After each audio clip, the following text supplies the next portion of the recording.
Pessoal, então boa noite a todos. 7h35, em ponto. A gente deu aqueles 5 minutinhos iniciais para o pessoal ir se aconchegando. E a doutora Sandra hoje, infelizmente, não vai poder participar, mandou mensagem, mandou o costumeiro beijo a todos e desejou aí uma boa reunião. E hoje a reunião está a cargo, né? Nós teremos então uma discussão de caso clínico do pronto-socorro e a reunião vai ser comandada pelo Dr. Silvio Cadenuto. Dr. Silvio, para quem não conhece, foi meu professor de propedêutica, né? Não querendo entregar a idade dele aí, né? Mas foi meu professor. Melhor encobre o assunto aí, deixa quieto isso. Um dos assistentes aí mais antigos do nosso serviço, então ele que vai comandar aí, junto com o nosso querido R2, o Tomás, e então o Tomás vai fazer a apresentação do caso clínico, e aí o Dr. Silvio vai fazer o fechamento da parte teórica após, e aí nós fazemos a abertura para as perguntas, dúvidas, comentários, e por aí afora. Então, bem-vindo a todos. Doutor Tomás, se você quiser já ir compartilhando a sua tela. Ah, tá. Parou de compartilhar? Não tinha visto isso. Isso, acho que ela parou. Espera aí, só um instantinho.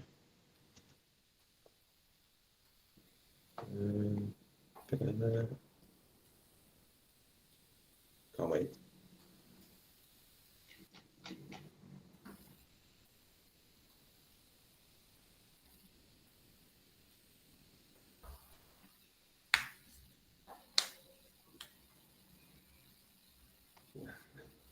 Calma que a dificuldade tecnológica ultrapassa gerações aqui.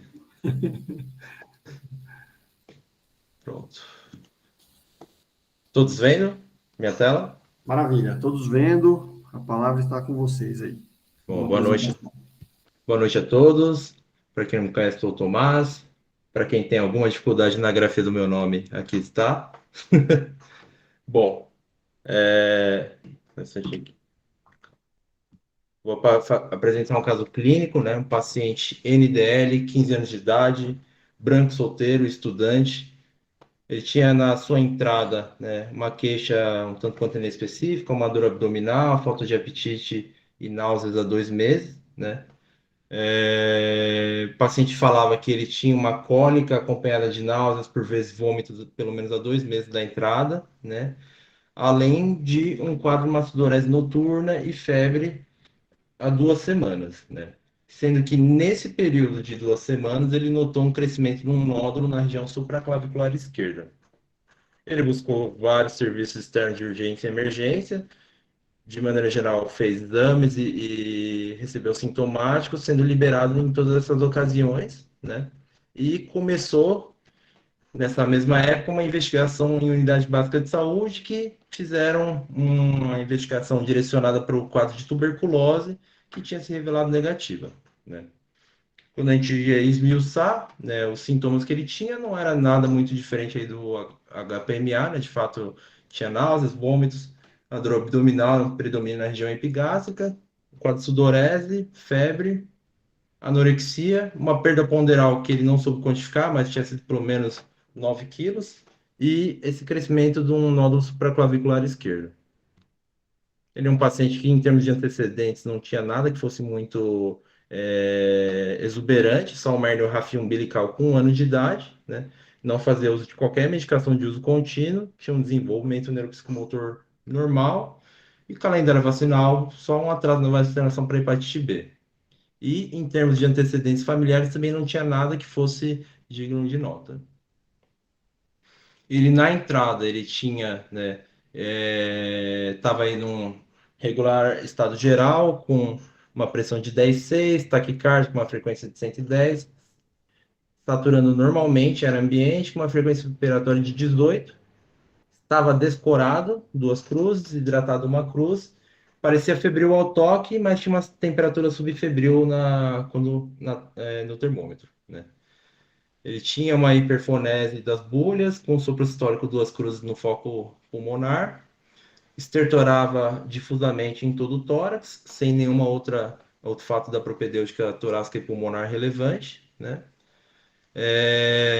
O abdômen dele tinha um fígado palpável a 2 centímetros do rebordo costal direito, um traube maciço e era doloroso difusamente a palpação, sendo pior no epigastro.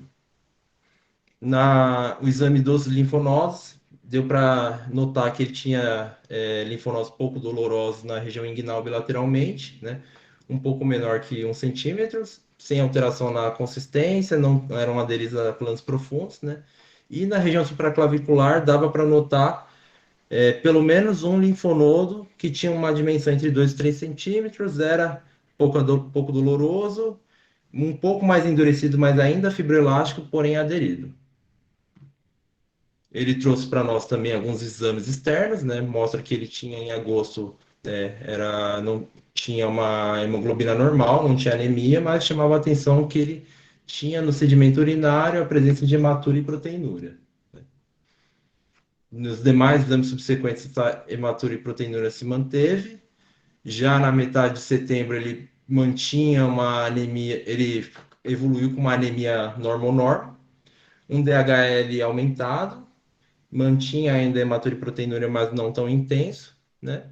E os demais exames subsequentes que ele foi fazendo ao longo desse tempo mantiveram o mesmo padrão, e inclusive esse exame de 11 de outubro foi o exame que ele fez no serviço externo na mesma data de entrada lá no pronto-socorro, né? Tinha um HB de 9,9, hematócrito de 30,9, um DHL alterado, mas não tanto quanto o anterior. A princípio tinha sorologias todas negativas, as que foram, né, solicitadas, né, mas não tinham sido solicitadas a sorologia para HIV nos outros serviços. E relatava também um raio-x de tórax que tinha uma pneumopatia intersticial e um ultrassom de abdômen com sinais de hepatosplenomegalia, isso dia 24 de setembro, né, ambos os exames. Ele foi encaminhado na ocasião para a sala de decisão médica para tentar, né, evidenciar qual seria a etiologia dessa síndrome consumptiva, anêmica e febril. Foram solicitados vários exames para ele, né, dentre eles hemograma, função renal, eletrólitos, proteína totais frações, ácido úrico, enzimas canaliculares, enzimas hepáticas, né, provas inflamatórias e um novo urina 1, e também, na ocasião, foi solicitado um raio-x de tórax, AP. Das hipóteses diagnósticas que foram levantadas na entrada, né, foi pensado principalmente numa neoplasia linfoproliferativa e neoplasia maligna de estômago, né? E ele tinha essa radiografia de tórax na entrada, né? Num primeiro momento, assim, não chamava, gerava um desconforto, mas para nós não tão experientes, aparentemente não tinha tantas alterações, né? Mas se a gente olhar com um pouco mais de cuidado, a gente nota que tem um padrão micronodular difuso, né? E parece que tem uma certa alteração no hilo também. Na entrada, então, a gente repetiu os exames laboratoriais e mantinha uma anemia normonorme, um VHS elevado 77, um PCR alterado, porém não tão gritante, 5,6, e uma hiponatremia discreta de 132.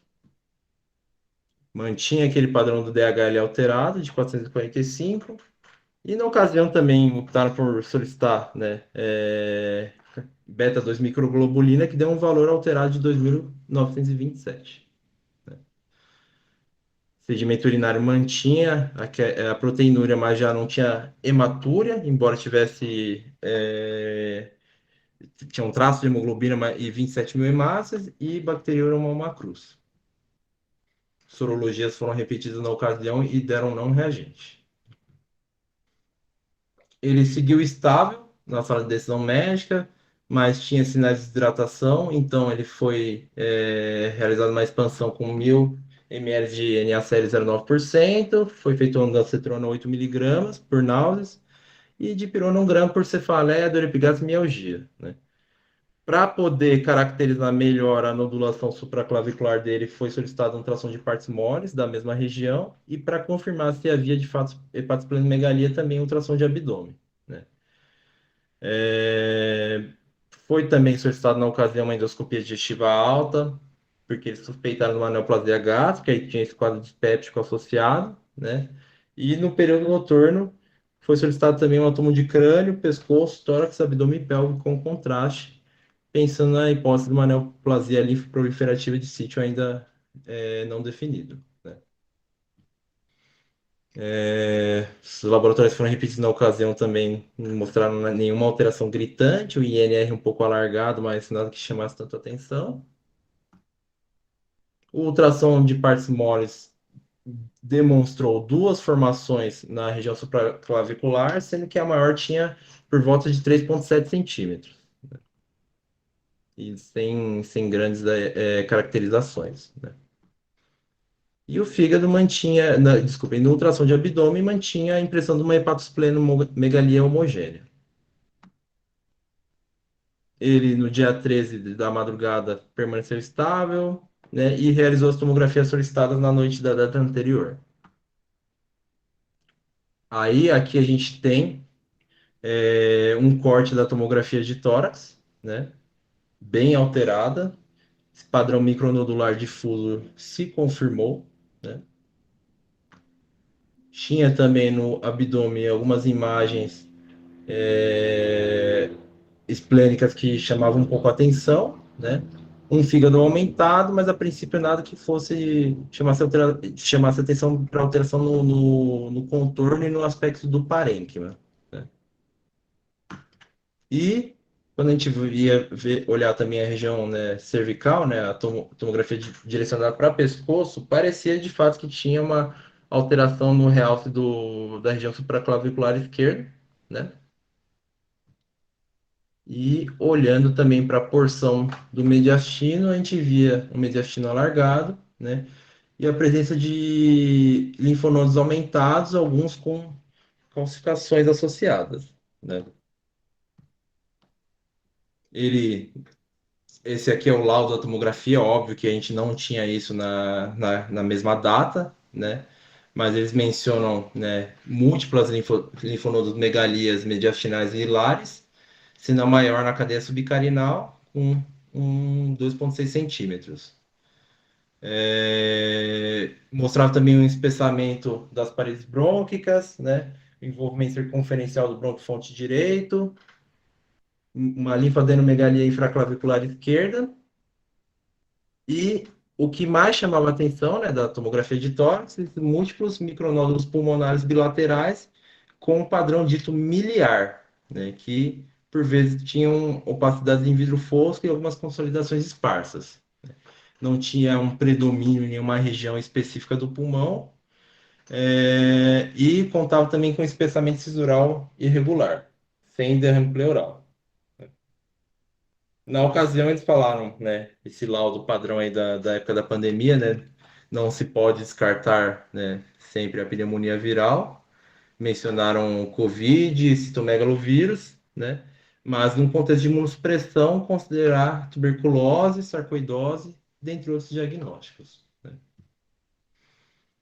Já na parte do abdômen, mostrava aí que o fígado estava aumentado, mas sem alterações do parênquima, sem alteração dos contornos, né. E quando a gente olhava para o baço, né, tanto para a imagem quanto para o laudo, né, de fato, um padrão aí heterogêneo, múltiplos nódulos hipotenuantes difusos, né, o maior medindo até 1,4, que é um achado inespecífico, mas em conjunto com os achados do tórax e mediastino, nos fariam pensar em alterações inflamatórias infecciosas, possivelmente relacionadas a alguma doença granulomatosa. Ele, então, né, na ocasião, né, foi considerada mesmo a hipótese da tuberculose miliar.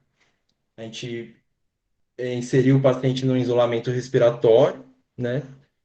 Foi solicitado baciloscopia no escarro, que nessa ocasião e nas ocasiões futuras o paciente não teve a possibilidade de coletar, ele não conseguia escarrar, né?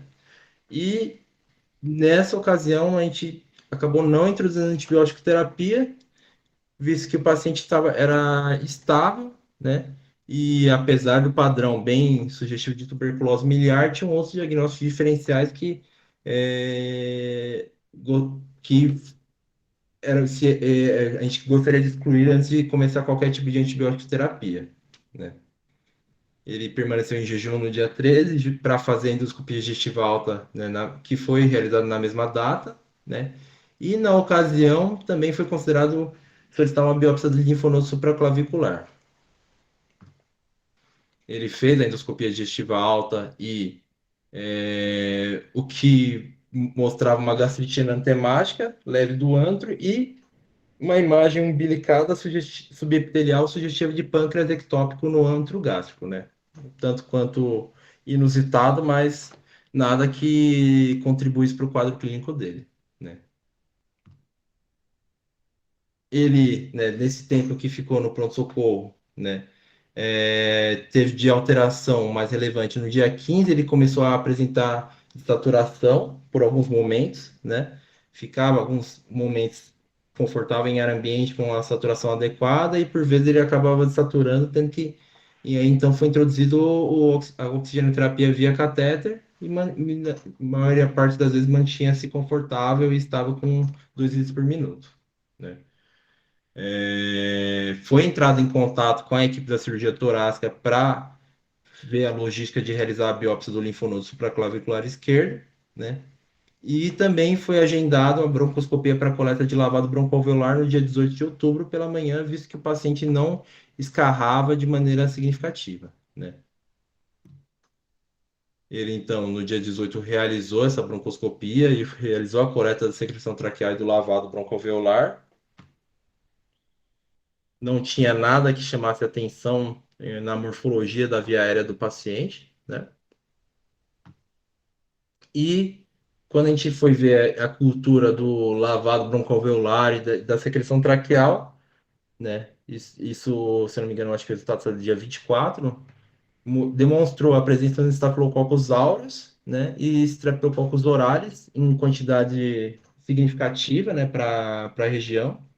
No caso, o Staphylococcus era oxa sensível, né? Não apresentava a presença de fungos no lavado broncoalveolar e, na ocasião, também não foi visto a presença de bacilos, né? Mas, muito tempo depois, a cultura desse lavado de fato revelou que crescia germes aí do complexo Mycobacterium tuberculosis, né? Um dia após, né, ele realizou um novo raio-x de tórax para verificar se existia alguma outra coisa associada que justificava o quadro dele em relação a essa desaturação, a manutenção da febre. E o que a gente notou era só uma piora do padrão micronodular difuso que ele já apresentava anteriormente. Ele permaneceu no pronto-socorro, estável, né? E no dia 21, até com uma certa demora, eu diria, né? Foi considerado então para realizar o início do COXIP, né? Visto que um dos diagnósticos mais prováveis de fato era a tuberculose, eles não tinham resultado da cultura na ocasião, e o benefício da introdução do RIP seria muito maior do que postergar para ter a confirmação diagnóstica, né? Ele, no dia 24 de outubro, né, ele persistia, né, com a febre, e obtiveram um resultado daquela cultura de secreção traqueal que revelava um Staphylo aureus sensível à ameticilina. Então, na ocasião, introduziram oxacilina para o paciente. E apesar da manutenção da febre, ele já estava melhor da parte respiratória e não era mais dependente de O2 na ocasião. E no dia 25, finalmente, a equipe da cirurgia torácica realizou a biópsia do linfonodo supraclavicular, não teve qualquer intercorrência, e do centro cirúrgico ele foi encaminhado então para o departamento de medicina. Na congelação, revelou que tinha uma linfadenite com uma extensa necrose, que poderia corresponder à tuberculose, constava que aguardava inclusão em parafina para poder excluir a presença de qualquer tipo de neoplasia, né?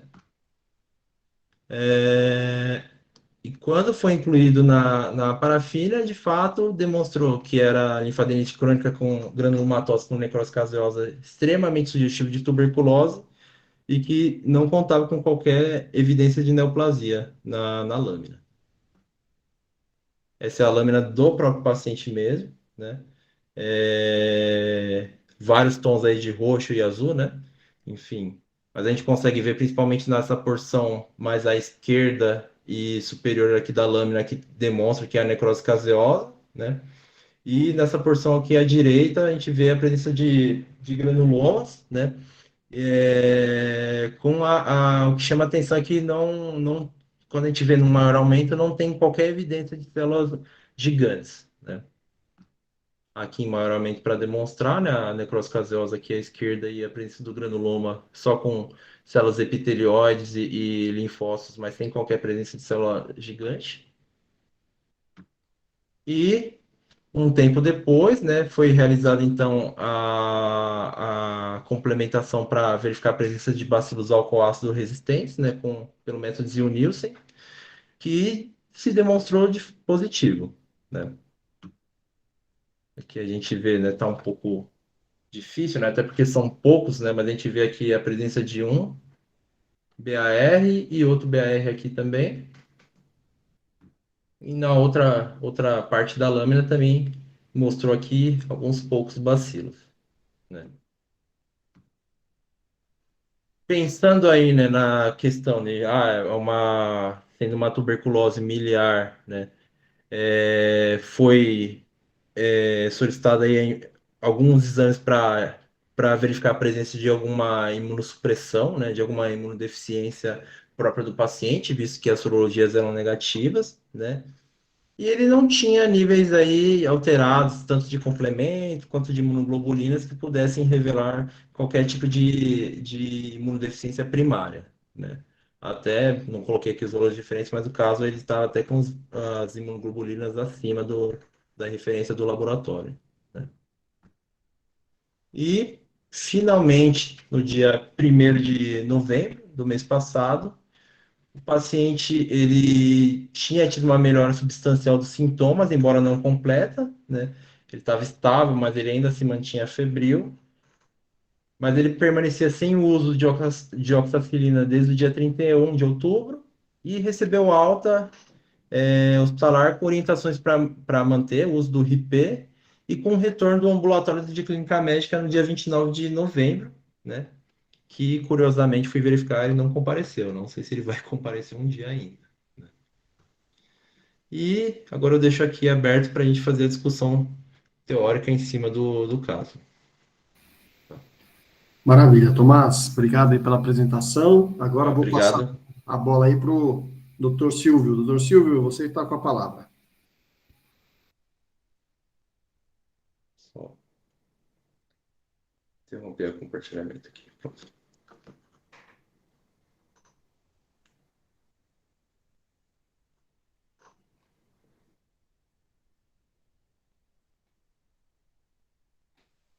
Doutor Silvio, não estamos te ouvindo.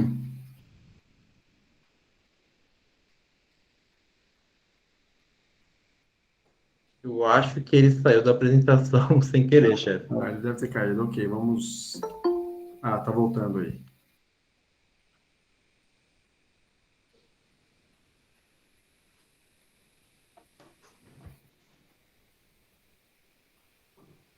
Doutor Silvio, se estiver me ouvindo, a palavra está com o senhor.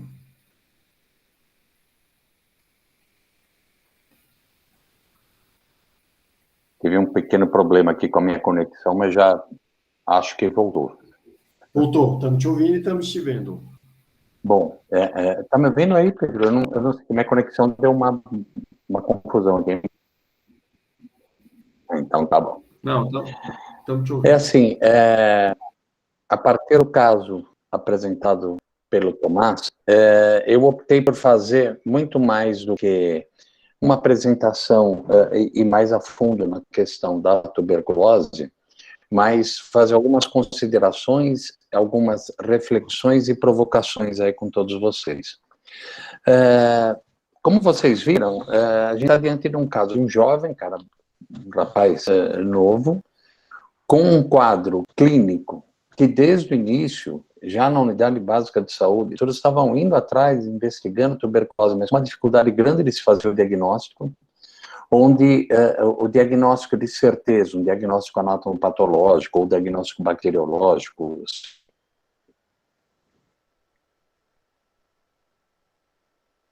seja lá o que for, aparece só depois de algum tempo. E essa é uma realidade frequente e difícil para todos nós. Também é assim que tem um outro caso que estava já na sexta-feira, no plantão do Pedro, deve ter visto também, um menino, um jovem, um quadro muito parecido com esse que foi apresentado hoje. Ou seja, não é uma coisa infrequente. E nós estamos falando de uma doença que tem um índice de mortalidade elevado, né? Em 2019, no mundo, tiveram cerca de 10 milhões de pessoas doentes por tuberculose, sendo que 1.200.000 pessoas morreram de tuberculose. Ou seja, é uma situação que, do ponto de vista epidemiológico, é muito grave. No Brasil, em 2020, foram quase 67 mil casos, 66.600 e tanto, que dá 31 casos para cada 100 mil habitantes. Em 2019, 4.500 óbitos por tuberculose no Brasil. Ou seja, insisto que é uma situação altamente preocupante do ponto de vista epidemiológico. Bom, no mundo, uma preocupação adicional é que, por ocasião da pandemia, pela primeira vez em mais de 10 anos, aumentou o número de óbitos por tuberculose no mundo. Então, vários índices que o mundo tentava atingir em relação à tuberculose vem se perdendo. E a primeira provocação é: por que isso daí? Nós estamos diante de uma doença que, eu não sei quantos daí são ou pretendem ser infectologistas, mas um verdadeiro paraíso para o infectologista. Uma doença com um bacilo conhecido há muito tempo, que tem tratamento conhecido e eficiente, que tem vacina e que tem maneiras de se evitar. Então, por que acontece isso com a tuberculose? Por que a tuberculose, ainda hoje, é a principal causa de óbito por quadro infeccioso pulmonar por um agente previamente conhecido? O que leva a isso? Bom, são múltiplos fatores, mas indiscutivelmente questões socioambientais contribuem muito para isso. Para vocês terem ideia, quando a gente fala quem mais se preocupa com uma determinada doença, em geral, são os países ou os locais, as regiões que mais sofrem com determinada doença, né? 85% do investimento mundial em prevenção e tratamento da tuberculose vem dos países do chamado BRICS, Brasil, Rússia, Índia, China e África do Sul. 85%. Só que é uma doença que, por ocasião em especial, em adicional com o advento da AIDS, ela é disseminada no mundo inteiro. Só que 85% dos investimentos para prevenção e tratamento dessa doença vem desses países. Então, a questão não é só uma questão medicamentosa, não é só uma questão de dar o coxib, ela é muito mais abrangente, muito mais ampla. Então, vamos entrar um pouquinho nisso daí. O diagnóstico da tuberculose, ele é muito parecido, ele é mais ou menos o mesmo há quase um século. O diagnóstico é feito principalmente pela detecção do bacilo de Koch, né? Pelo bacilo álcool-ácido resistente. Se vocês, eu não sei quantos de vocês já fizeram examinaram uma lâmina para diagnóstico de tuberculose. Se vocês observarem num paciente que tenha uma hemoptise franca, o diagnóstico já dificulta bastante, porque a coloração do BK, ela é vermelha, ela é igual a do sangue e tal, né? Então isso já dificulta um pouco, do ponto de vista técnico, de encontrar lá no meio o BK. A técnica da coleta, não raro a gente vê paciente coletando saliva, enfim. Para vocês terem ideia, alguns trabalhos dos Médicos Sem Fronteiras, eles acham que cerca de metade dos pacientes que são tratados de tuberculose não tem o diagnóstico. Tem o diagnóstico bacteriológico ou anatomopatológico, como a gente está habituado a fazer. Nós iniciamos o tratamento para TB mediante uma comprovação diagnóstica. Mas no mundo como um todo, isso não essa realidade não é exatamente assim. Bom, então, em relação ao diagnóstico, novos métodos são uma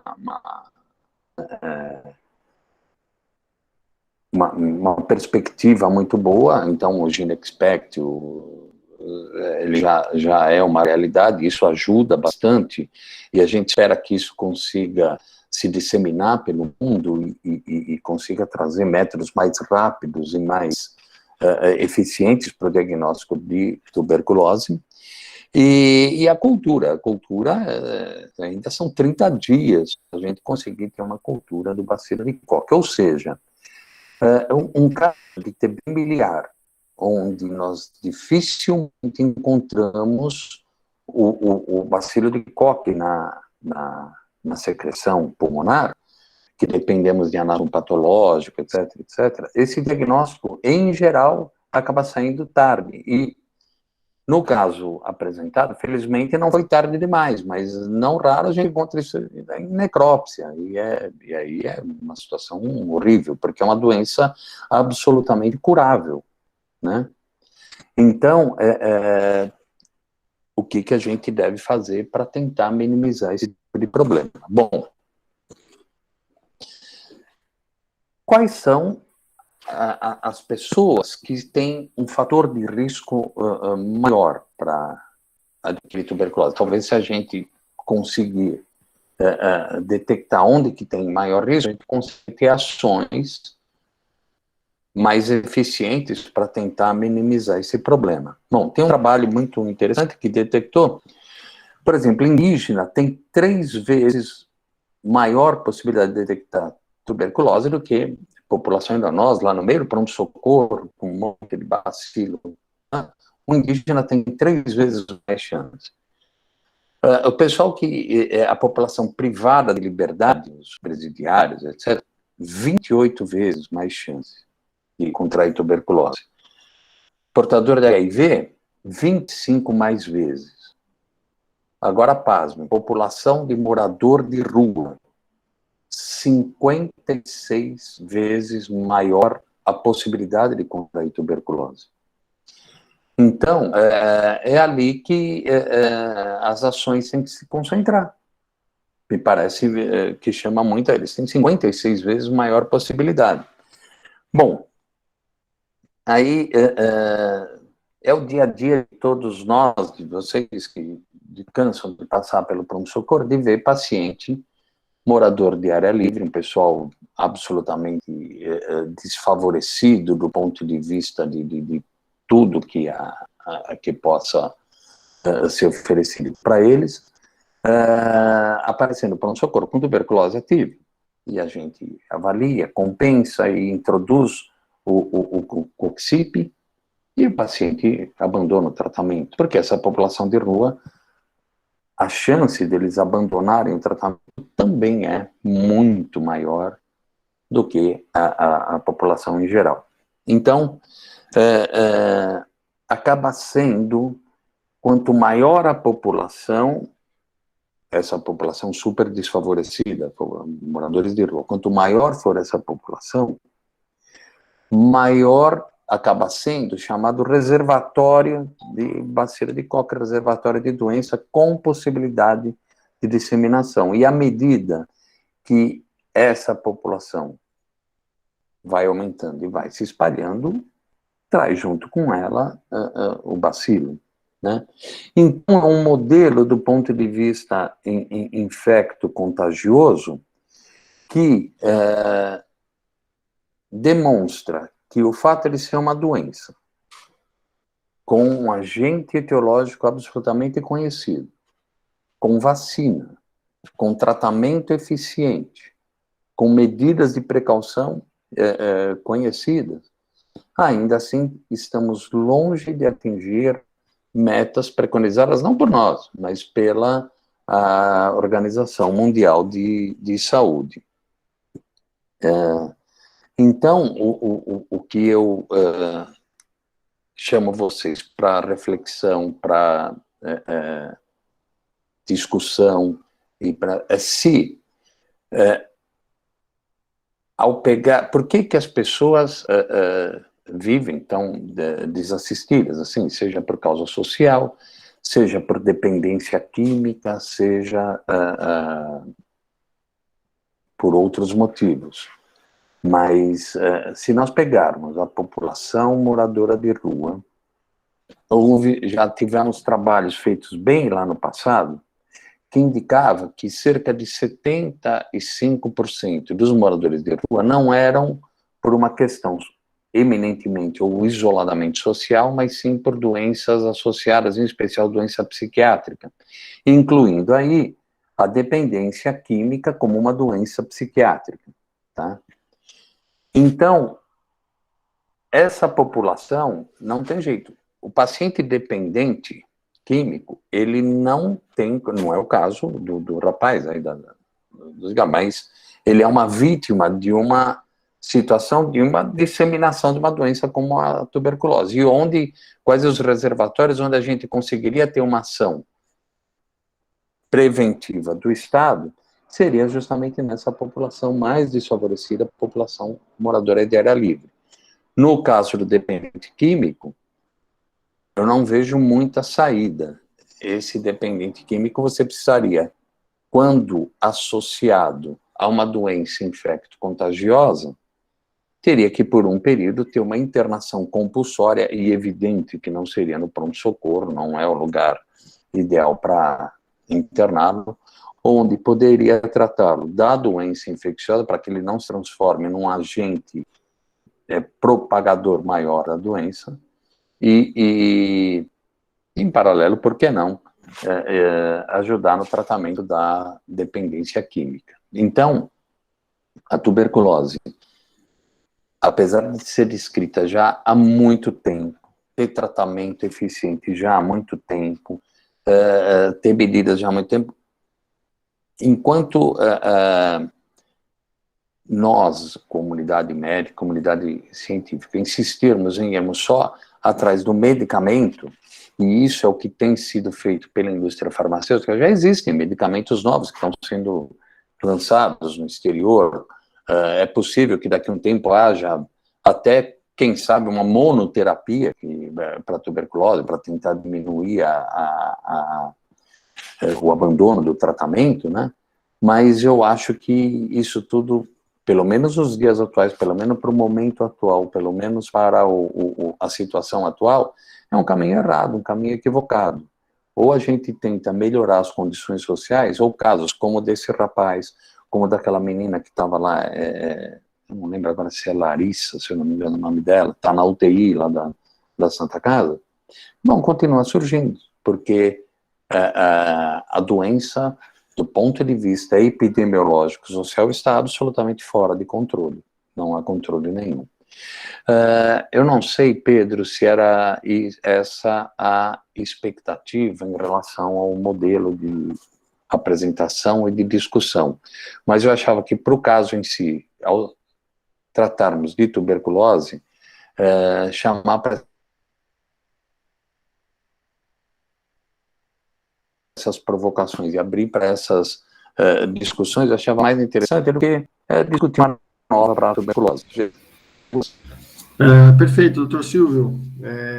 Acho que suas ponderações aí são bastante relevantes. Mas não...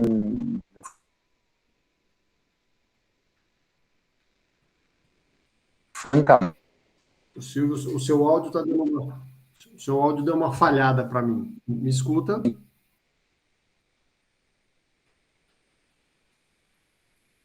Pedro, mas... Doutor Silvio? Sim, agora estou aqui de novo.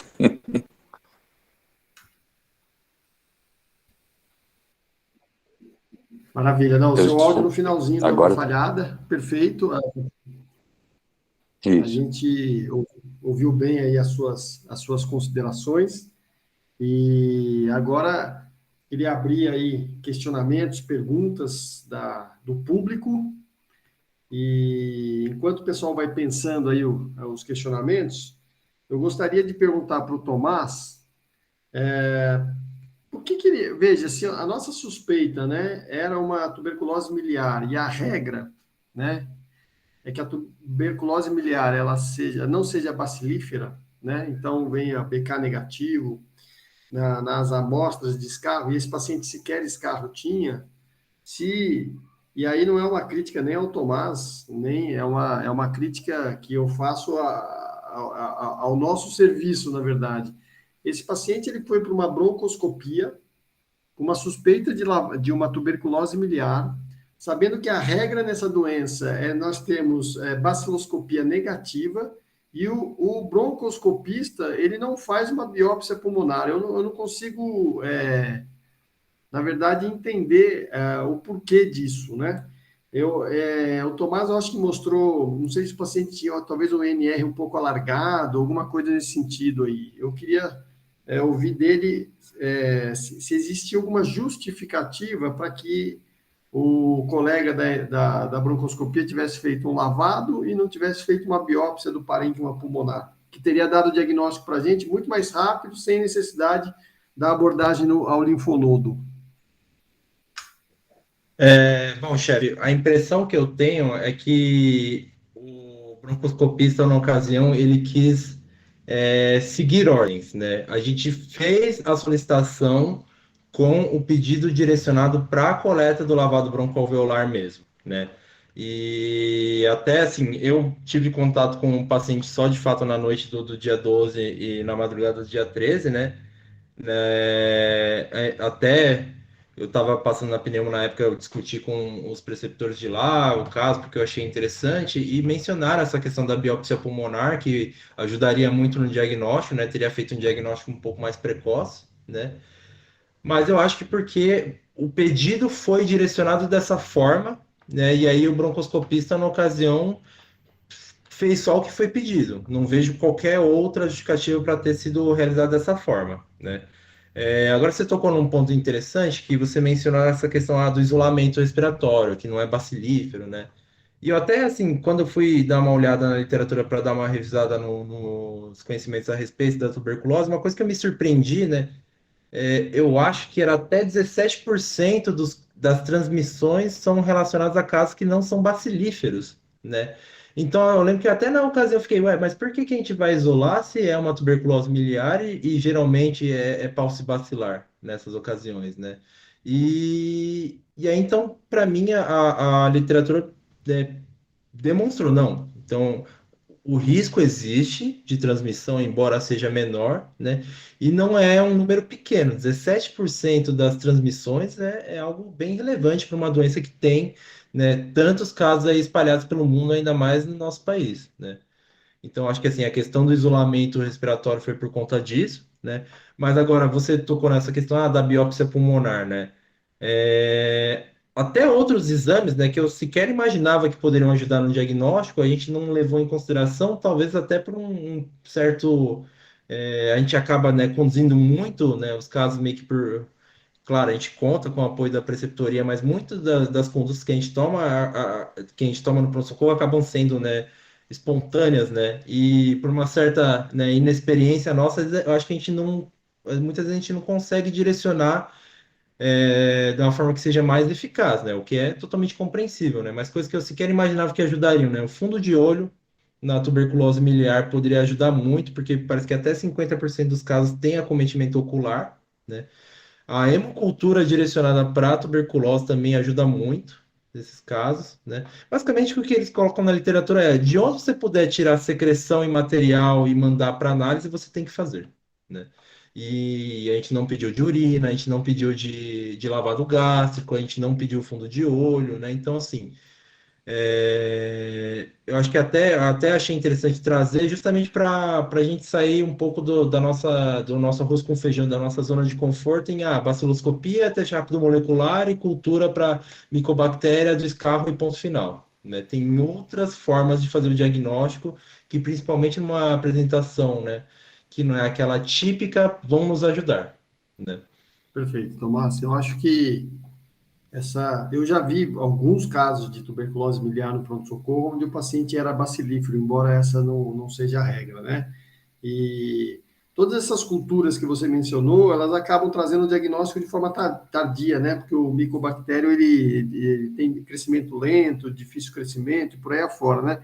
Eu realmente acho, veja, o broncoscopista, ele não é um mero fazedor de exames, né? Ele é um médico, né? Que tem um conhecimento médico. Quer dizer, eu acho que quando você manda um caso com uma suspeita de tuberculose miliar para um broncoscopista, a não ser que o paciente tenha um INR alargado, o paciente venha tomando anticoagulante, ele tenha uma plaquetopenia, eu acho que é uma falta de ambição muito grande do broncoscopista não tirar um material para fazer a biópsia e para fazer o diagnóstico, né? Então, essa é uma crítica que eu faço não aos residentes, mas ao broncoscopista, que é um médico, né? E que tem um pedido de exame com uma suspeita clínica e o achado radiológico tomográfico do paciente era bastante sugestivo. Lógico que tinha diagnóstico diferencial, mas a tuberculose miliar era um diagnóstico bastante forte e todos os demais diagnósticos diferenciais poderiam ser confirmados com a biópsia pulmonar, né? Sim. Só, Fala, fazendo doutor um Silvio. paralelo disso que você falou, imagina uma pessoa fazer um teste ergométrico, o teste ergométrico é positivo, e o sujeito não toma nenhuma providência. Como você falou, o broncoscopista não é um mero fazedor de exame, ele é um médico que está lá, né? Então, o fato dele ser um prestador de serviço e estar fazendo determinado exame não significa que ele não deva tomar alguma providência naquele momento. É evidente que se o paciente tivesse um INR muito alongado, tal, poderia haver essa discussão, mas não parece que era o caso, não. Acho que ele poderia se beneficiar, assim, de uma biópsia transdrômica. Inclusive, inclusive entrar em contato, né, com o médico colega do pronto-socorro para discutir o caso. Olha, será que não seria... Você sabe que eu tenho um exemplo da minha residência médica no INCOR, que é muito disso. Eu era residente do INCOR, de cardiologia, o médico assistente tinha pedido para que eu solicitasse uma tomografia cardíaca do paciente, e aí eu fiz esse exame, e num dia eu estava em casa, toco meu telefone, meu celular, e nada mais nada menos do outro lado estava o chefe da radiologia do INCOR me ligando, e ele falou, olha, Pedro, aqui quem está falando é o doutor Rochite, que é só o chefe da imagem do INCOR, falou assim, não, eu vi que vocês pediram esse exame aqui, mas eu acho que para isso que vocês estão querendo ver, talvez o melhor exame fosse, em vez da tomografia, fosse a ressonância, e eu estou ligando, queria saber se é possível, né, para a gente trocar o exame, porque eu acho que vai responder melhor a pergunta de vocês, e eu fiquei assim meio estupefato, né, de que o chefe do serviço estivesse ligando para um mero residente, né,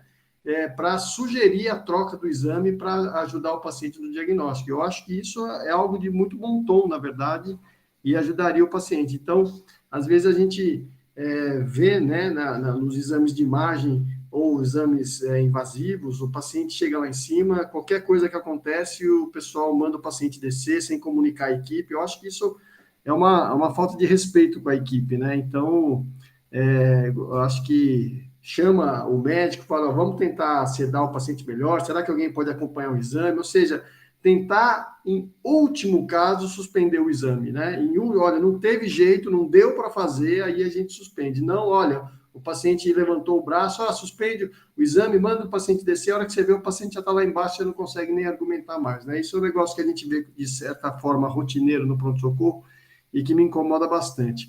Doutor Pedro Della Libera levantou a mão, quer falar, Pedro? Opa, boa noite. Boa noite, pessoal, tudo bom? Queria primeiro parabenizar o Tomás pela aula. E eu queria fazer uma consideração também, com base nisso que o Pedro falou do exame, né? A gente tem que lembrar também que todo exame que a gente faz pode trazer consequências de sobrediagnóstico, né? Nesse caso, a gente pediu um exame para procurar uma alteração que, tudo bem, pode crescer no lavado, mas é menos provável que cresça, e aí não faz o exame que a gente quer, coleta um lavado, cresce outra coisa, e o paciente acaba recebendo antibiótico, até, pelo que eu entendi, até sair o resultado numa suspeita que era muito mais provável, a gente expõe o paciente ao risco de antibiótico, ao risco de outras coisas. Então, acho que você tem que tomar cuidado, né? Lembrar que alguns exames são sensíveis demais para coisas que a gente não quer e não são sensíveis para aquilo que a gente precisa, como é o caso de pneumonia para o lavado broncoalveolar, né?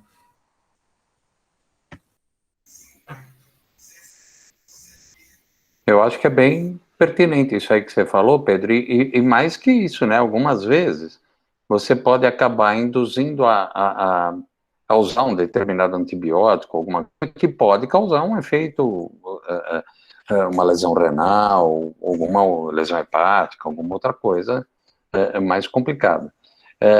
Boa parte dos casos, aliás, eu diria que a grande maioria dos casos de tuberculose miliar no mundo, eu não estou falando no nosso serviço, tá? No mundo, são tratados baseados em imagem radiológica, a imagem da tomografia. O quadro clínico é tão sugestivo que começa a tratar, né?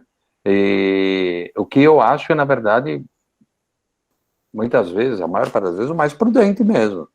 E depois corre atrás do diagnóstico anatomopatológico, seja lá o que for.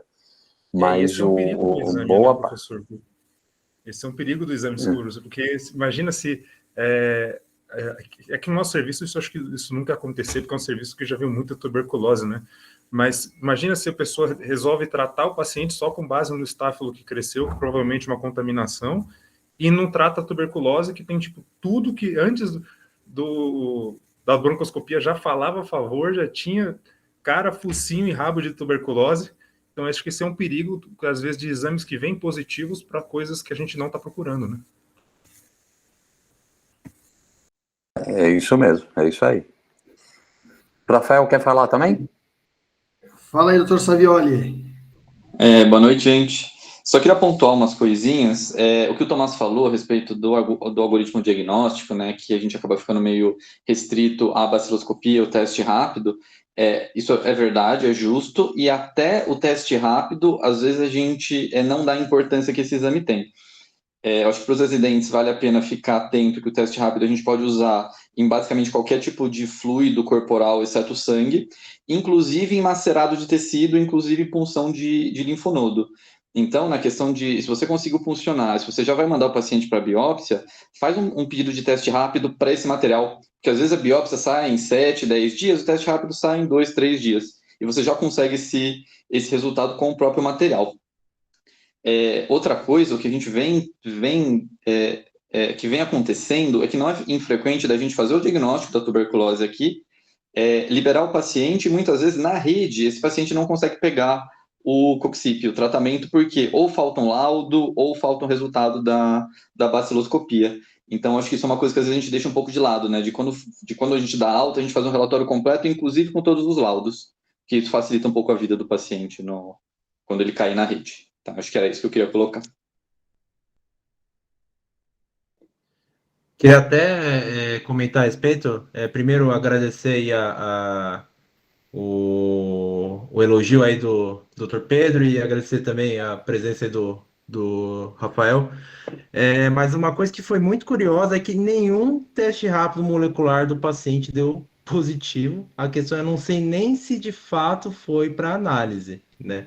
E tem a questão, né, do diagnóstico, que é muito importante, mas também a identificação de se é uma cepa que é resistente à rifampicina, que é muito relevante isso, né?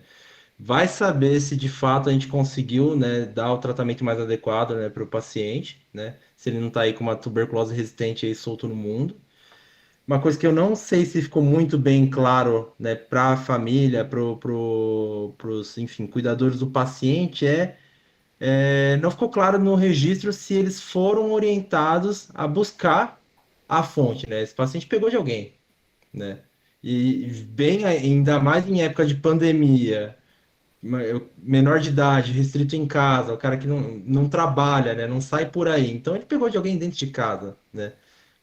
E acho que isso vai para a parte, né, social que o Dr. Silvio tinha mencionado, né? A gente não comer esse tipo de bola, né?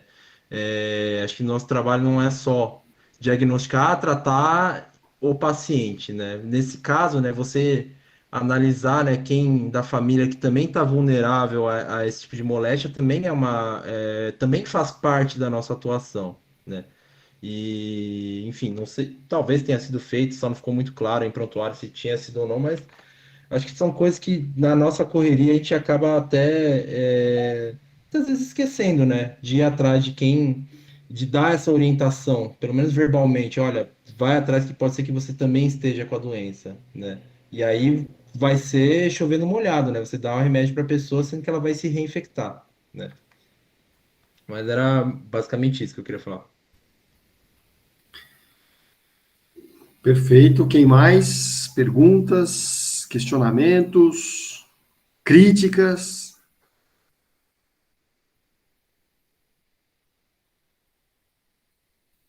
Bom, sem mais ninguém, estamos completando aí 1 hora de reunião.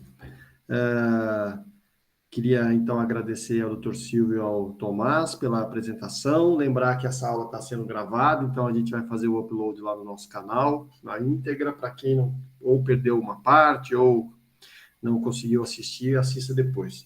Dr. Silvio, passar a palavra para o senhor, fazer as considerações finais aí. Bom, principalmente agradecer muito vocês aí pelo convite, por participar dessa reunião, parabenizar o Pedro e toda a equipe, mas em especial o Pedro Veronese, pela dedicação que ele tem tido em manter essas reuniões, em especial conseguiu manter com alta qualidade no período da pandemia, que é uma coisa que poucos não, mas só os melhores serviços conseguiram manter as reuniões científicas da maneira virtual e seguramente, como o próprio Pedro já falou, essa forma de apresentação de reuniões é uma forma que veio para ficar e melhorar e cada vez mais. Agradeço muito, espero poder participar de outras na condição de ouvinte, e eu gostei muito da apresentação, da forma como ela é feita, e parabéns a todos vocês aí. Muito obrigado, Pedro. Maravilha, doutor Silvio, eu que agradeço. Lembrar que eu já enviei para você e para o Tomás o certificado da apresentação. E é isso aí, pessoal. Boa noite a todos, uma excelente semana aí para vocês e fiquem com Deus. Até logo. Tchau, tchau. Boa noite, obrigado, gente.